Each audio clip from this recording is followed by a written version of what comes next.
Nirmala ji, thank you so much for giving us this first budget interview to a streaming service and a private news channel.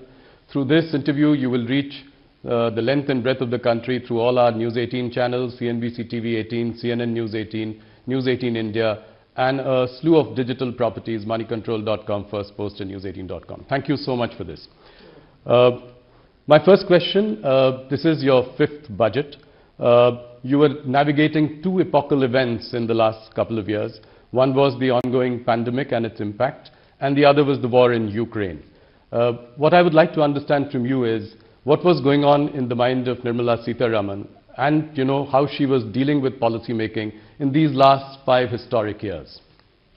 You're starting with a very difficult question, because difficult not for any other reason but to capture the experiences, the as I say, anubhav, going through that, and also to look back at it now when you're probably slightly out of it. It's very difficult to describe in, let's say, a short brief answer. I can understand. But yet, if you have to really capture it, I had no precedent before me to handle such a situation. There were no given templates. There were no examples to follow. And there were no theories which would have worked in such context. So essentially, we were going by continuous conversation with all kinds of stakeholders.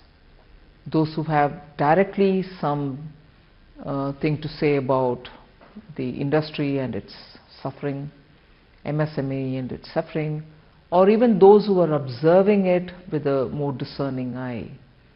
So we had to engage in conversation continuously with all people, take their view, weigh it for ourselves to see which one is all right, which is more suitable for us and which is not. Yes.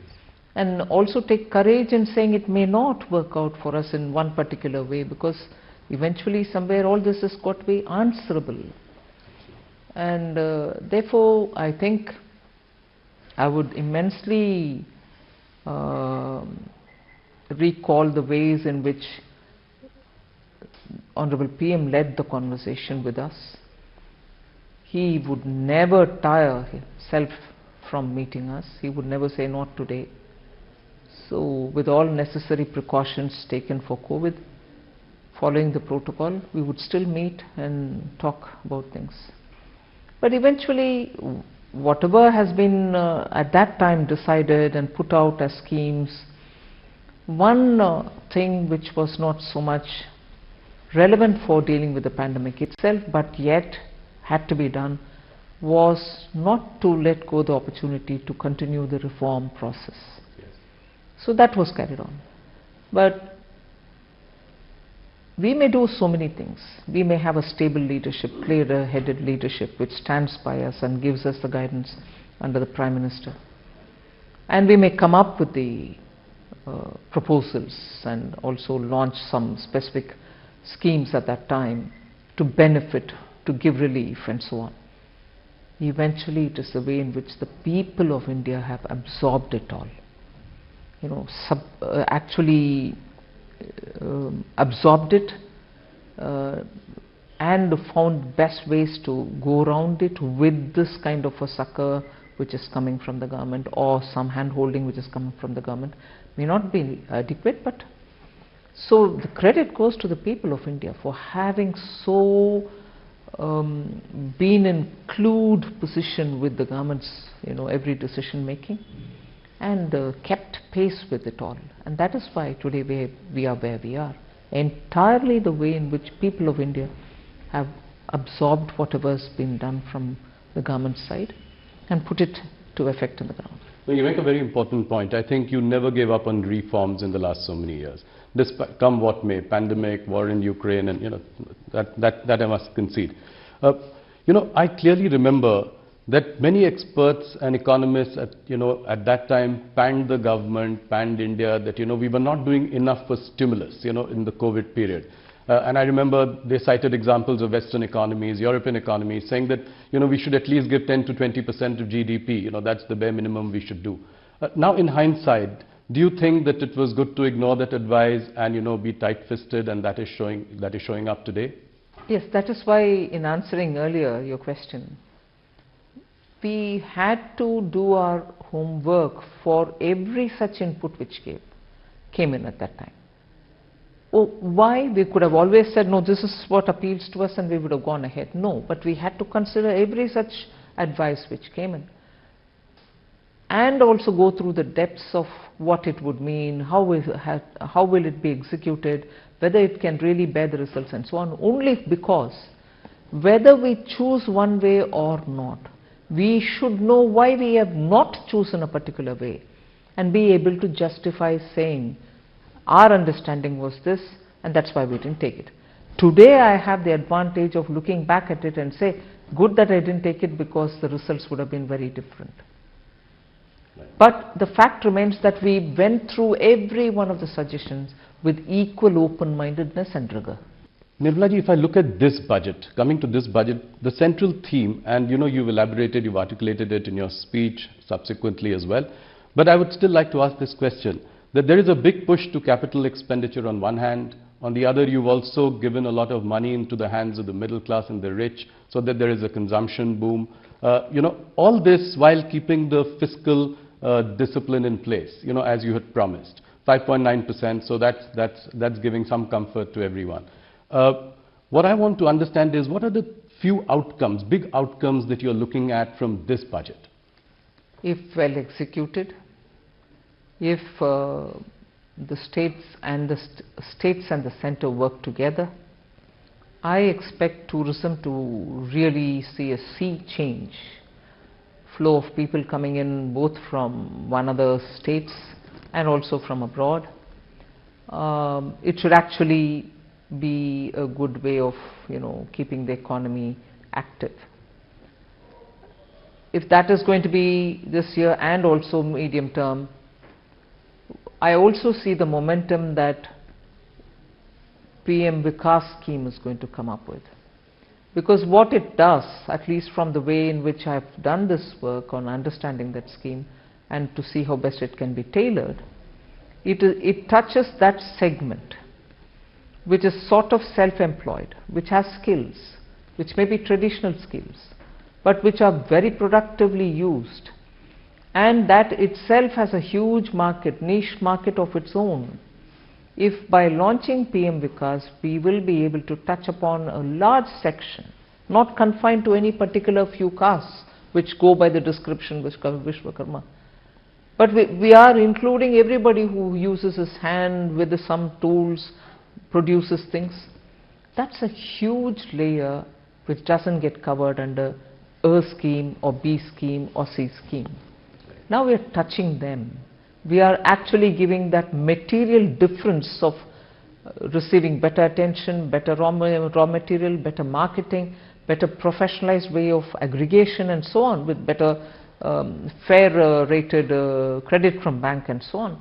I think that layer, which is remained unseen, untouched till now, but very recognized because of the quality of products that they produce, will now make a big difference to us. Equally, the push on green is not going to be any less. In every sector, there's been provisions made in the budget for them to do the transition from depending on fossil fuel to a renewable energy source-based fuel. And that will touch every walk of life, not just farmers, not just women in household, both from the point of view of user and also producer. You will generate enough power for yourself and be able to also sell it. And the final but most important, I would think, is the way we are going to shake up and also give life to the self-help women's groups which exist in the rural parts of the country. Some states have extraordinarily done well on SHGs in the last few decades. It's not as if they have been formed only today. A couple of decades they've been on the ground. 81 lakh of them, groups, exist. And it is they who we are now trying to aggregate, bring them together like clusters, see what they want to do in terms of production or services. For instance, I just bring in a very private sector example.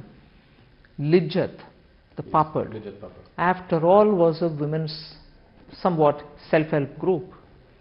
Look at the kind of product, the quality, the branding, the perception about what is Lijjat can always be superior in quality.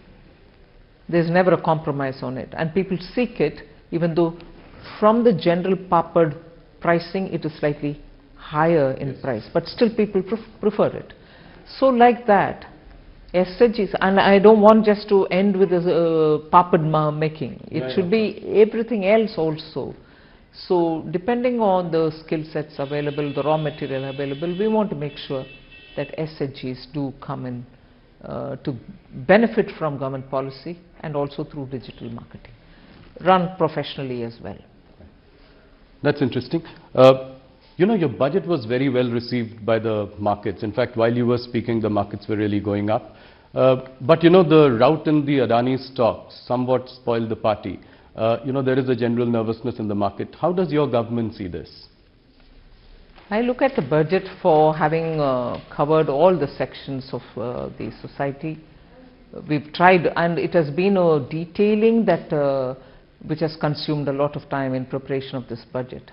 The details is what has brought the difference in touching so many different sectors and segments of our society. We've got something on offer for each one of them. So therefore, if it's being received very well, I'm very glad. But of course, that motivates me to be able to now take it upon myself to better implement it down to the last person who's aimed at. So I would think the impact of the budget, the immediate impact of the budget on the market, and subsequent to, let's say, for whatever reason it trailed back, I think in the next few days the budget's impact will still continue to hold the markets high. You know, the opposition is taking aim at your government, saying that the banking and insurance companies have large exposure in Adani stocks. You know, and the investors and the broader market is looking to you for some direction on this issue. Is our banking and insurance system resilient to take this shock? I want to recall the words, you know, coming from the horse's mouth has greater credibility.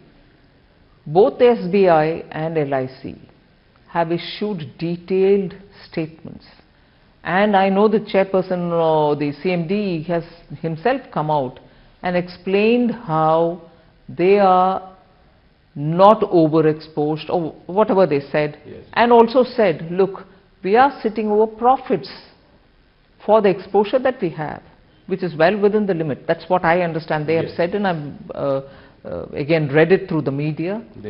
They have very clearly said that their exposure is very well within the permitted limits, and that they are, even now with the valuation falling as well, they are still sitting over profit. So if that is the horse's mouth, as I refer to, word from the horse's mouth, but in general, both with the RBI, we do have the Financial Stability Board's meeting, which happens once in 6 months. We meet, even recently we have met. So I can only very clearly say, both the RBI and we, because of the FSB's meeting, Financial Stability Board's meeting, know that the Indian banking system, if anything, at this stage, for me to use this word, I want to use it with a sense of responsibility, like having gone through the twin balance sheet problem. Indian banking sector today is at a comfortable level, with their NPAs coming down to absolutely low levels, recovery is happening, and their position is very sound, which gets reflected in the fact that when they go to raise monies in the market, they are absolutely comfortably raising monies as well. So the entire macroeconomic analysis which any expert would do also highlights the fact that how comfortable the Indian banks are placed in. That cannot be that if they are at risk. Some of the global investors as well, you know, as a knee-jerk reaction, seem to have pulled out some money in the last couple of days. Some have put, you know, fresh investments on hold. What would your message be to the global investors?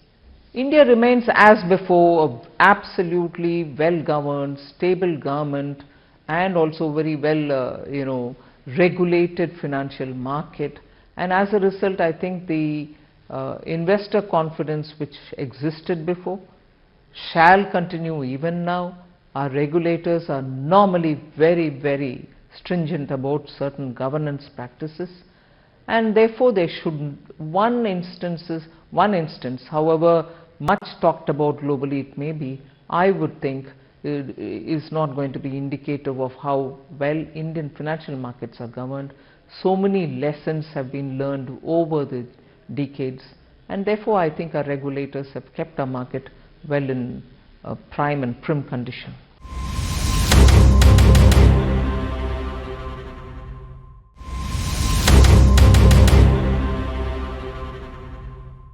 Let me move on to the next question around the budget, and this is to do with the economy.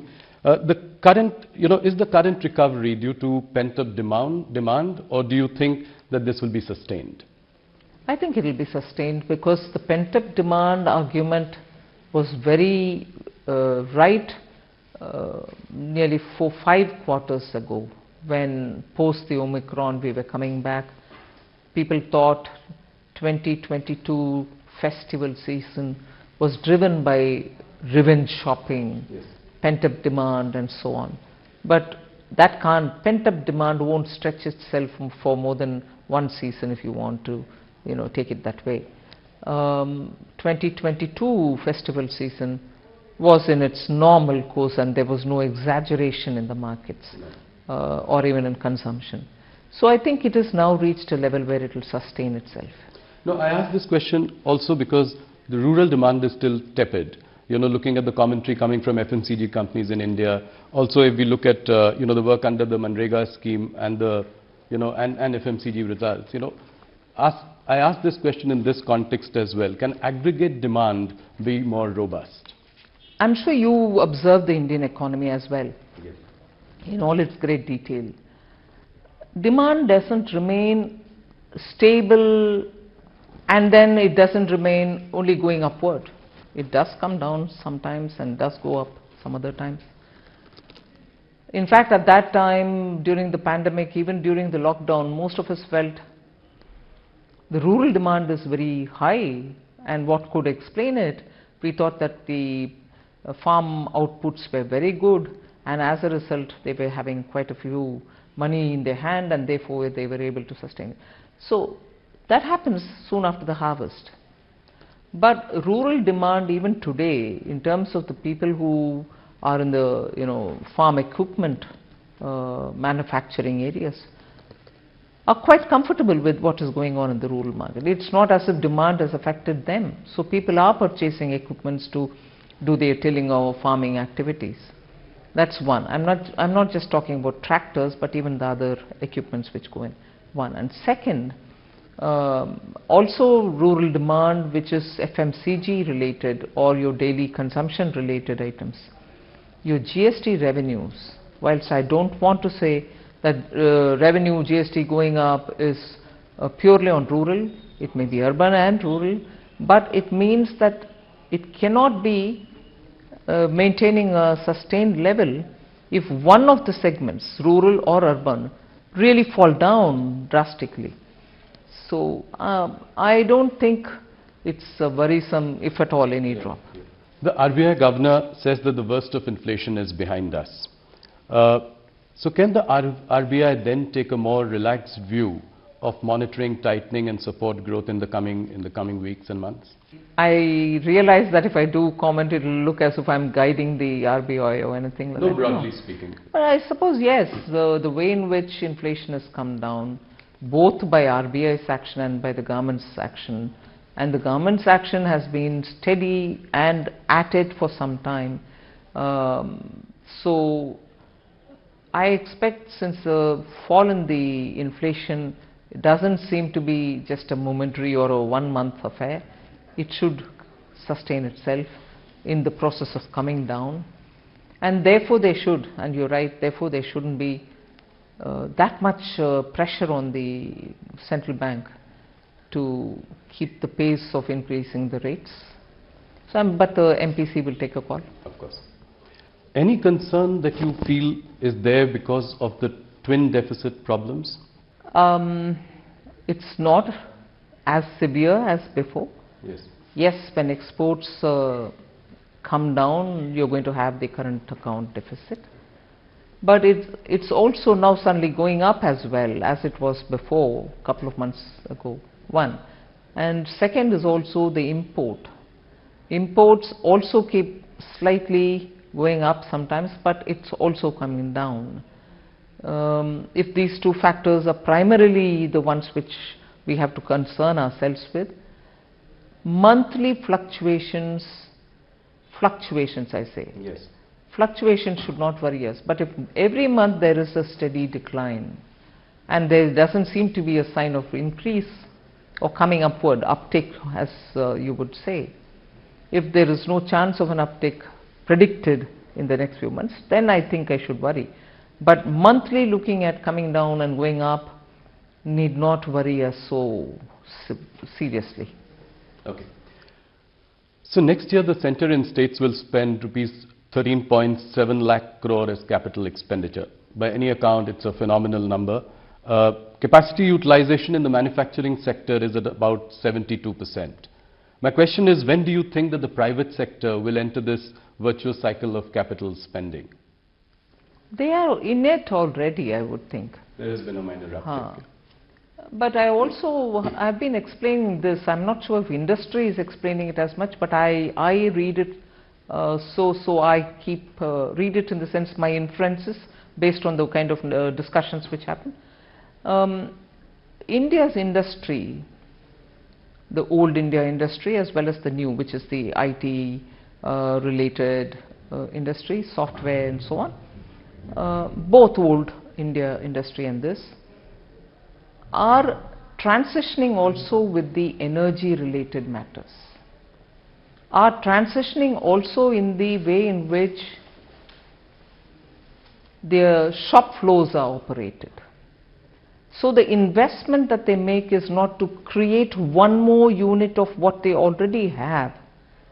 The investment that they have to make, and therefore the conscious decision that they have to take, will now also look at not just expanding existing capacity the way it is, but also looking at bringing high technology, Web3, robotics, 3D printing and so on.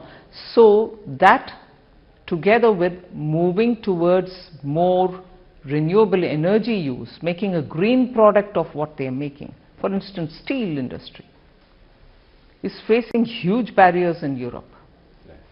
Now, their business of having to invest and expand now would be not to just produce more steel, but to produce green steel. So the investment there has three new dimensions which have never been into consideration earlier. Invest and produce green, produce also with the efficiencies of technology. So all this when comes into play, when your decision making is being done, does take time and more resources. So I would want to give that advantage for India's private sector, that yes, their process is going to be somewhat more complicated in terms of taking the decision, but I think the atmosphere is conducive for that on all grounds, technology, green and so on. I'm kind of curious that while you've given a boost to capital expenditure and increased outlay to PM Awas Yojana, you've also cut the Manrega budget by almost 33% or 30,000 crore. Why have you done that? Actually, the answer lies in your own question. Okay. PM Awas Yojana is also to be done by workers in the area, rural area, who normally would have gone for, let us say, in the absence of this, would have gone for Mahatma Gandhi Rural Employment Guarantee Scheme. Right. That's one answer, because even this has got to be done by people in the rural areas who are looking for jobs, just as Jal Jeevan Mission also goes through rural works. So they have these opportunities as well, which are coming not in a small incremental change, 6% increase, 79,000 crores for PM Awas, and also Jal Jeevan also getting a huge allocation. So these two also are there along with me. Second, Manrega is a demand-driven scheme. The more people come saying we want the job, we give them the work. So what is stated at the budget time estimate tends to keep adding to its resources or demands based on what comes from states. I need more. Then we add more to it and go to the parliament with a supplementary demand. So if you see the last 3 to 4 years, inclusive of the COVID year, naturally, yes, the BE number and the RE numbers are so different in that the RE is much higher. And if you now go back to the last 2 years where the actual numbers are available, BE, RE and the actuals, you will see the actuals are lots more than the BE, and in some cases exactly as much as the RE, which is enhanced, or even better than the RE in increased amount when you realize it in the actuals. So you end up spending a lot more even as you're going on.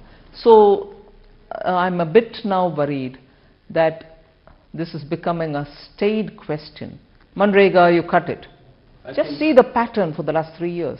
It starts with a number at the BE, keeps going on because it's demand driven, and when the supplementary demand stage comes, it's actually a lot more. Yes. So more opportunities have been created, so that's right. Yeah, so I agree. You know, the real average GDP growth rate is 6.5%, as the economic survey says. With a little more reforms, the survey posits that it could even be a little higher at 7 to 8%. Now, what is the realistic and the desirable sort of growth rate for India if it were to become, you know, the third largest economy in the world by the end of this decade? Desirable is one thing, but that desirable number will have to be tempered down by the global realities. Yes. The kind of uncertainties with every economy in the world faces. I don't think any one economy is so immune that the global volatilities don't affect them.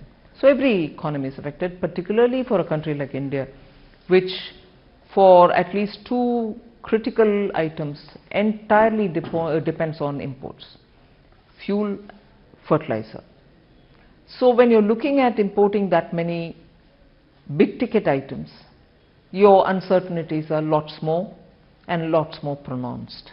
But even provisioning for that and building a budget, we have definitely ensured that we will be not as much affected by such uncertainties as would any other country be. And therefore the numbers that we've given for the growth is very realistic. Right. You know, one thing that struck me this time when I was listening to your budget speech was the absence of any mention of disinvestment or asset monetization.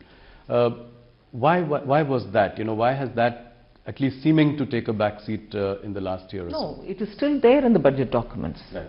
It may not have been a part of my speech, but it is in the appendix to the speech. It's also in the rest of the documents where we give the actual numbers and the activities which are going on and so on. See, the cabinet has after all taken a call that certain companies will have to be privatized, and that motion has the approval of the authority concerned, which is the cabinet. So the process goes on. But of course, because we'll have to also see when is the best time for it to be done, given the fact that we've already done the homework and kept it ready for just going out to the market, this consumes a lot of time, this preparatory time. Absolutely. Yeah. Post that is when we literally watch out for the market and then put it out. So both the factors, preparation and best time in the market, influence when you put it out. The process is on many of these items. So you're saying it's a question of timing. The commitment to privatization remains as strong as ever. Absolutely, particularly on those where the cabinet has already given the go-ahead. So last year you'd spoken about the privatization of 2 PSU banks. What happened to that? Have you identified the banks? Is the process on? This is what is happening. The process is on. The amendments will have to happen in the Act, right, and then also look at the market, and then it'll have to go through. So it is very much on. Of course it's on, because the cabinet has given the approval. Right. So Nirmala ji, the export sector is suffering because of slowdown in major markets. What are the options to mitigate the impact of weak international economies for us today? See, it has two-sided problem. One, you have to make up for those handicaps that Indian exporters face, whether in logistics, whether it is the cost of electricity, or whether it is any other inherent handicap that they may have in terms of labor or in terms of the place they are located in and so on. So for these inefficiencies because of certain handicaps, it is necessary to give them some kind of a redressal, in the sense give them some incentive, or the RODTEP-like scheme which is already on. So that's one thing. But it's also the usual way in which you would say, if a market is difficult, look for newer markets. If a market is difficult, see what you want to do about making yourself attractive for that market.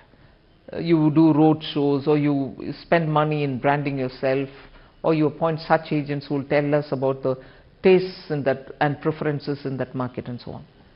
And looking for another market, you will obviously spend some money and go on road shows, open up avenues there. But today, the typical problem that you face, not just you, meaning Indian exporters, but many face, is the lack of demand in those markets because of recession, which are normally our marketplaces where we send our products, whether it's your textile, whether it is your diamonds, whether it's your gems and jewelry, whether it is your tea, whether it's your basmati rice, and so on.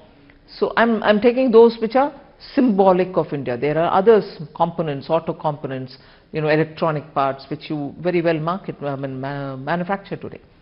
So when the recession has hit these economies, and when I say these economies, not just those in which you're present, but even for the newer markets which you might otherwise aim at, all of them are hit by it. So that's where the problem gets even more compounded, and we'll have to work together with the exporters to see how best we can help it.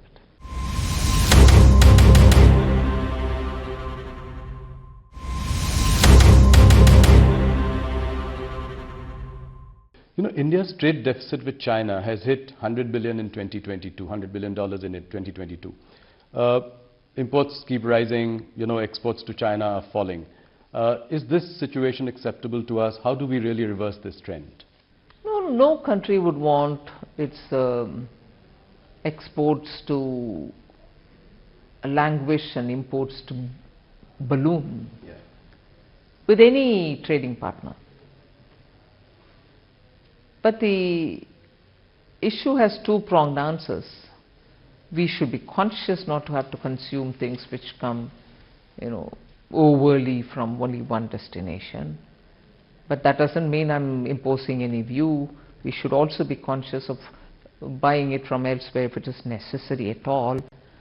And for India's exports, it has to also look at ways in which market can be expanded in that territory or in any other geographical jurisdiction. So it is always a twin game. It's like a pair of scissors. You have to look at both the sides. What do you make of this growing clamor, especially in some opposition rule states like Chhattisgarh, Madhya Pradesh, Rajasthan, to bring back the old pension scheme? In fact, Deputy Chief Minister of Maharashtra, Devendra Fadnavis ji, has also spoken about this. He said he'll look into the matter. What is the government's view on this? See, when I talk about government's view, I don't want to speak as though this government view or that government's view. Who, after all, implemented it for the first time? After the decisions were taken at different layers of officialdom, the political dispensations which brought this in was not just NDA. UPA was actively those who brought it forward. The entire question of introduction of OPS, new pension scheme, was during the Congress's period. They didn't at that time talk about rollback. They didn't at that time talk about any, bringing the old system back or anything of that. So now, if without adequate looking into of what it means, are we paying the current generation of pensioners by loading it onto the future generation. And how far, because in government the arguments will quickly come back to you saying, but when government borrows, it's also leaving a burden on the future generation and so on. But that's the argument. Would we all look at what is a reasonable balance? Would we look at what is it that we are leaving for our generations to come? Yes, you will have to have an economy running, you will borrow to a certain extent. But unless we have a complete understanding of this, the fiscal implication, the fiscal health of the state, not just today, for the next decades, to rush to a conclusion may not be. Right. And I was glad to hear in one of the book release programs that I attended, Sri Montek Singh Aluwalia talk about it. It's not I'm taking up something which emerged out of a private conversation. Right. In a book release, publicly, when asked, he did respond. So it's not as if now we are talking on political lines. We have to talk on Indian economy, its strength, not just Indian economy as Government of India, but every state's economy, and then take a call on it. That's right. Let's move on to the personal tax front. I think it is one thing that has really wowed everyone, wowed the middle class, your core vote bank also of the BJP. You want obviously people to move to the new tax regime. So by when will you then look at phasing out 80C and 80D deductions? Because that's really the core of investments, healthcare. When will this happen? What is your time frame to sort of move to the new tax regime entirely? No, I'm not given myself a time frame. I'm more looking at it to make sure every Indian citizen makes his own choice, her choice. It's one thing for me to say I'm bringing in a better system, which is going to be less complicated, in fact, least complicated, which also is going to give you a rate which is going to be reasonable for each one of our levels of income, and make it attractive therefore for compliance and also for the rate. I pay less tax there. But it's another thing to have a system which is going on, where unfortunately I don't want to criticize anybody, unfortunately the impression is I have so many exemptions given, which incentivizes me to save for insurance cover, for medical cover, for even saving for better interest earning that I can have, and so on. I don't want people there to think that I've denied them that. Please if you want to have it that way. But it's not just one government or the other. In general, the philosophy that governed it was you'll have all those exemptions and you'll feel tempted to have yourself cover, insurance cover, give yourself insurance cover or savings or whatever. But your tax rates were so high. Yes. So it's nice to give you some incentives, but good enough for me to have a big return in terms of the tax that I collect. Yeah. But whereas what I'm giving you now, which was introduced 2 years ago, this is the second regime, and Prime Minister was very clear that taxpayers should know actually what they're paying and exactly feel comforted that they're not paying much, and actually bring in rates down, make it simple so that anyone sitting at home should be able to file their returns and know, and that's the end of the story. I don't need to keep immense documents and so on. So we brought that in, and steadily we are making it attractive, but not forcing anybody to get out of the exemption regime. But the fact remains there that the rates have been very high and you still got some discounts so that you can go with your... So how many people do you think will migrate? Any sense that the government has? I'm more talking about the layers which are covered yes. by these beneficial tax rates. I would think in that layer at least 50% will come 50%. That's a big number. And what is the current number? Any idea that the government has of that? Yeah, I have a number, but I don't think I can off the cuff say it. You know, this is a slightly broader question. You've been extremely successful in widening the tax base. You know, as the base has widened, the tax slabs tend to go down.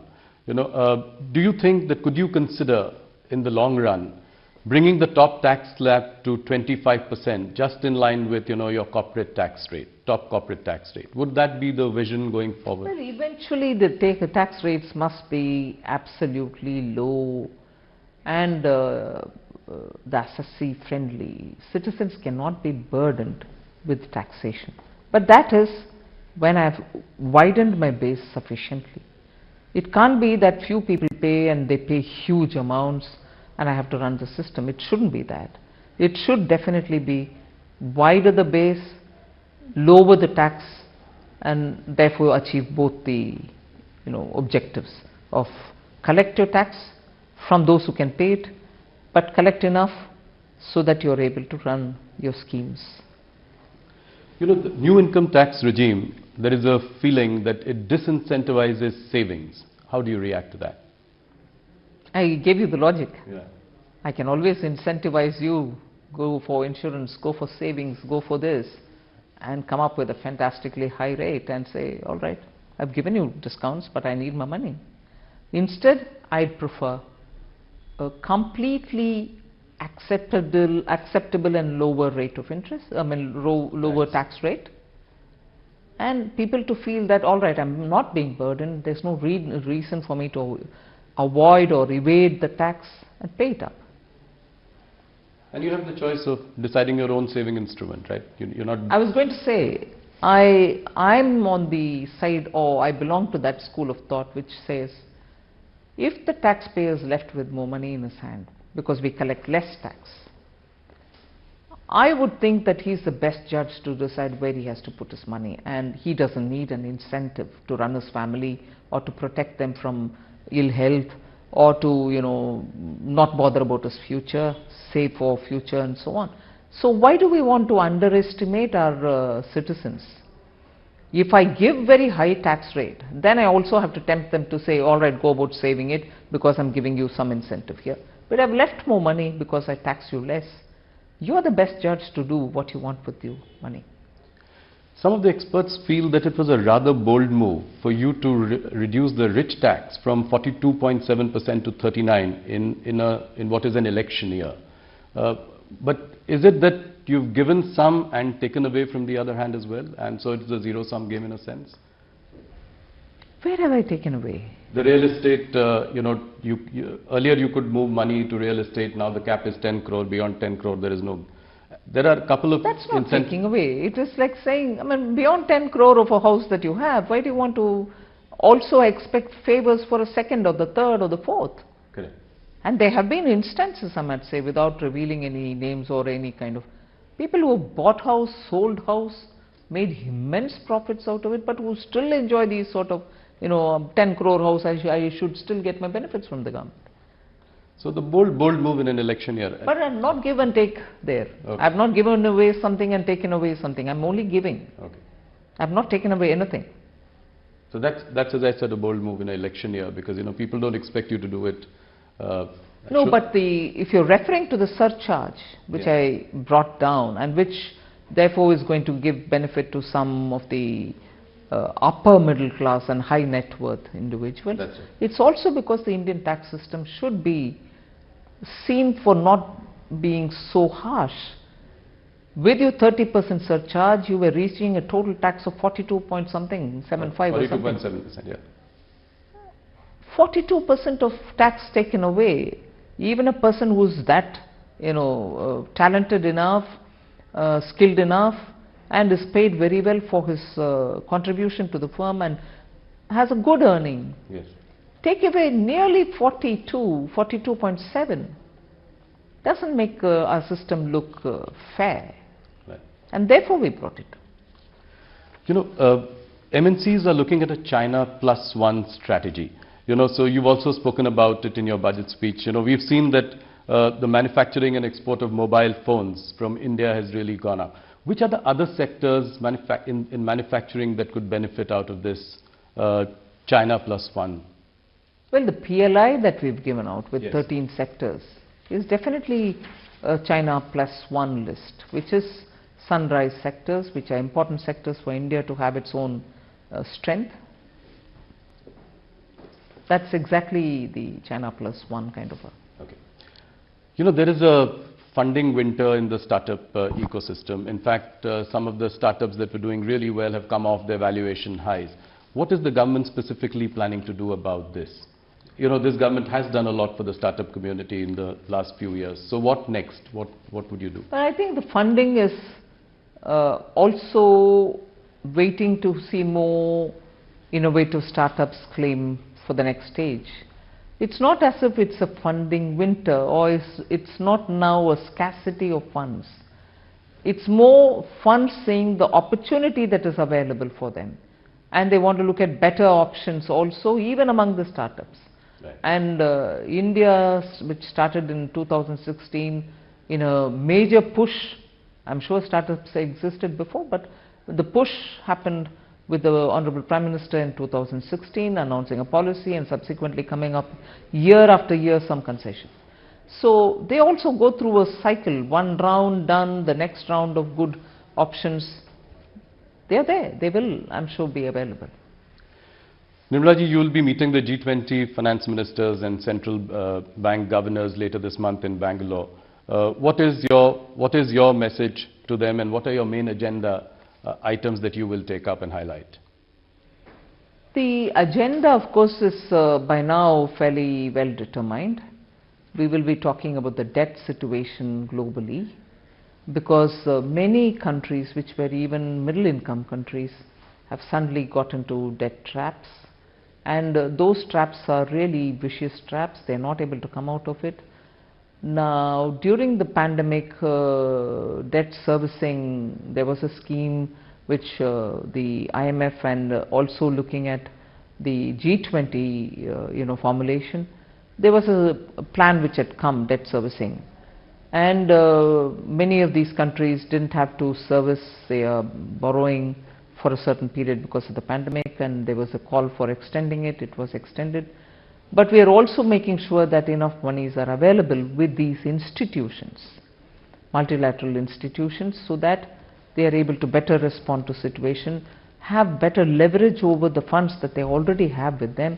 So these are matters of discussion: debt servicing, also debt financing, multilateral finance institutions and their reforms, about which Honorable PM has spoken several times: UN reform, IMF reform, WTO reform, World Bank reform, and so on.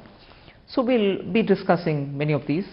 Also looking at a global kind of a SOP to be available, to be agreed upon for regulating crypto assets, whilst recognizing the central bank as the authority for issuing cryptocurrency.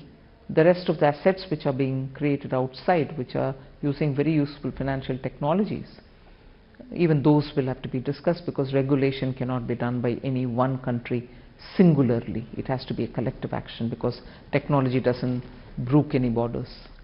Okay. Nirmala ji, you have to answer this question, specific question. You've presented 5 budgets so far. Which has been the most memorable budget? Very difficult to say. Each one had its own challenge, but well, each one has its own charm. Okay. Now, one last question. You know, after months of hard work, you managed to put this whole thing together. How does Nirmala Sitharaman unwind? What do you do? Do you ever take a break? What do you do to unwind? Well, listen to a lot of music. What music do you listen to? Classical Indian music, both Hindustani and Carnatic.